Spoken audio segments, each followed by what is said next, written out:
Telangana Basara RGKT triple ఐటీకి సంబంధించి రీసెంట్‌గా చూసుకున్నట్లయితే మనకు ఫేజ్ 1 సెలెక్టెడ్ లిస్ట్ అనేది ప్రొవిజనల్ సెలెక్టెడ్ లిస్ట్ అనేది అయితే రిలీజ్ చేయడం అయితే జరిగిందనమాట. సో, మీలో ఎంతమందికి సీట్ రాలేదో ఖచ్చితంగా ఈ వీడియో లాస్ట్ వరకు చూడడానికైతే ట్రై చేయండి.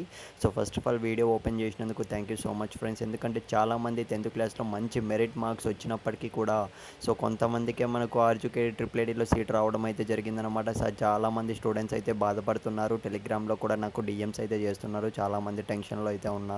సో, సీట్ వస్తుందా రాదా సార్ ఒక క్లారిటీ అయితే ఇవ్వండి, ఒక క్లారిటీ అయితే ఇవ్వండి అని అయితే ఇదైతే పార్ట్ 1 అనమాట. సో, మీకైతే పార్ట్ వైస్ అయితే అప్డేట్స్ ఇవ్వాలని అయితే అనుకుంటున్నా. ఎందుకంటే సో, థంబ్‌నెయిల్‌లో మీరు ఆల్రెడీ చూసే ఉంటారు. చాలామంది అడుగుతున్న కామన్ డౌట్ ఏంటంటే సో, ఫేజ్ 2 ఉంటుందా? ఫేజ్ 2 ఉంటుందా? ఉండదా సార్? ఒక క్లారిటీ అయితే ఇవ్వండి అని అయితే అడుగుతున్నారు. సో, ఈ వీడియోలో పక్కాగా మీకు క్లారిటీ అయితే ఇస్తాను. సో, మీరు కనుక ఇంకా మన ఛానల్ సబ్స్క్రైబ్ చేసుకోకుంటే సబ్స్క్రైబ్ చేసుకోండి. అలాగే మీకు ఎన్ని మార్క్స్ వచ్చాయో ఖచ్చితంగా కామెంట్ బాక్స్‌లో పెట్టడానికి అయితే ట్రై చేయండి. క్యాస్ట్ కూడా మెన్షన్ చేయండి. ఎందుకంటే సో, మనకు క్యాస్ట్ బేస్ చేసుకొని మనకు బాసరా ఆర్జీకేటీ ట్రిపుల్ ఐటీలో సీట్ రావడం అయితే జరుగుతుందనమాట.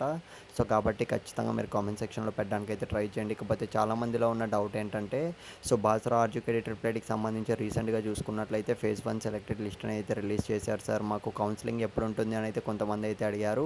సో, నెక్స్ట్ మంత్ ఫస్ట్ వీక్‌లో అయితే మనకు 5th ఆర్ 6th అయితే మనకు కౌన్సిలింగ్ అనేది నిర్వహించబోతున్నారనమాట. సో, కౌన్సిలింగ్ ఇన్ కేస్ మీరు కనుక మిస్ అయితే మాత్రం మళ్ళీ మీకు ఫేజ్ 2లోనే ఛాన్స్ అయితే ఉంటుంది. ఒకవేళ ఎవరైతే వెళ్ళకుండా ఉంటారో వాళ్ళకైతే. ఇకపోతే మెయిన్‌గా టాపిక్ అయితే వచ్చేద్దాం. చాలామందిలో ఉన్న డౌట్ ఏంటంటే అసలు ఫేజ్ 2 అనేది ఉంటుందా సార్? ఉంటుందా? ఉండదా? ఒక క్లారిటీ అయితే ఇవ్వండి అని అయితే అడిగారు. సో, మనకు చూసుకున్నట్లయితే 100% అయితే ఫేజ్ 2 అనేది అయితే ఉంటుంది. అంటే ప్రొవిజనల్ సెలక్షన్ లిస్ట్ అనేది 2 అనేది ఫేజ్ 2 అనేది రిలీజ్ చేయడం అయితే జరుగుతుందనమాట. సెలెక్టెడ్ లిస్ట్ 2 అనేది. సో, మనకు 3 ఉంటుందా? ఉండదా? అనేది చాలామందిలో డౌట్ అయితే ఉంది. అదైతే మనకు 50-50 ఛాన్సెస్ అనమాట. ఇన్ కేస్ మనకు ఫేజ్ 1లో సో, ఎవరైనా కౌన్సిలింగ్ వెళ్ళకుంటే సీట్లు మిగిలితే ఏదైనా కోటాలో కినుక సో, తర్వాత అయితే మనకు ఫేజ్ 2కి అయితే సీట్లన్నీ కూడా పుష్ చేస్తారనమాట.